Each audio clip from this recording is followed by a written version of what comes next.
Hello everyone, welcome to Shri boutique. ಇವತ್ತು ನಾನು customise ಮಾಡಿದ ಬ್ಲೌಸ್ನ ತೋರಿಸ್ತಾ ಇದ್ದೀನಿ. ನೋಡ್ತಾ ಇದ್ದೀರಲ್ವ, ಸಿಂಪಲ್ ಸ್ಯಾರಿ ಬ್ಲೌಸಸ್ ಇವೆಲ್ಲ ಸಿಂಪಲ್ಲಾಗಿ ಕಸ್ಟಮೈಸ್ ಮಾಡೋಕ್ಕೆ ಹೇಳಿದರು. ಸೊ ಬ್ಯಾಕ್ ಬಂದು ರೌಂಡ್ ನೆಕ್ಕಲ್ಲೇ ಕಸ್ಟಮೈಸ್ ಮಾಡಿದ್ದೀನಿ. ಇದಕ್ಕೆ ಬಾರ್ಡರಲ್ಲಿ ಈ ಥರ ರೆಡ್ ಕಲರ್ ಬಂದಿತ್ತು. ಸೊ ರೆಡ್ ಕಲರ್ದೇ ಇನ್ವಿಸಿಬಲ್ ಥ್ರೆಡ್ ಪೈಪಿಂಗ್ ಕೊಟ್ಟಿದ್ದೀನಿ. ಹಾಗೆ ಸ್ಲೀವ್ಸ್ ಬಂದು ಶಾರ್ಟ್ ಸ್ಲೀವ್ಸ್ ಹೇಳಿದರು ಅವರು, ಶಾರ್ಟ್ ಸ್ಲೀವ್ಸ್ ಕೊಟ್ಟಿದ್ದೀನಿ. ಹಾಗೆ ಫ್ರಂಟ್ ನೆಕ್ ಬಂದು ಕೂಡ ಬ್ರಾಡಾಗಿ ರೌಂಡ್ ನೆಕ್ ಹೇಳಿದರು. 4 dot blouse with cross belt. Next blouse ಬಂದು ಪಿಂಕ್ ಕಲರಲ್ಲಿದೆ. ಇದಕ್ಕೂ ಕೂಡ ಸಿಂಪಲ್ಲಾಗಿ ಯು ನೆಕ್ನ ಕೊಟ್ಬಿಟ್ಟು ಇನ್ವಿಸಿಬಲ್ ಥ್ರೆಡ್ ಪೈಪಿಂಗ್ ಕೊಟ್ಟಿದ್ದೀನಿ. ಹಾಗೆ ಶಾರ್ಟ್ ಸ್ಲೀವ್ಸ್, ಫ್ರಂಟ್ ಬಂದು broad round neck, 4 dot blouse with cross belt.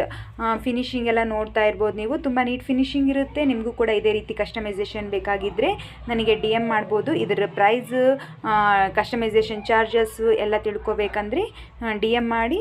ನನ್ನ ಬ್ಲೌಸಸ್ ಎಲ್ಲ ಇಷ್ಟ ಆಗಿದ್ದರೆ ಲೈಕ್ ಮಾಡಿ. Thank you.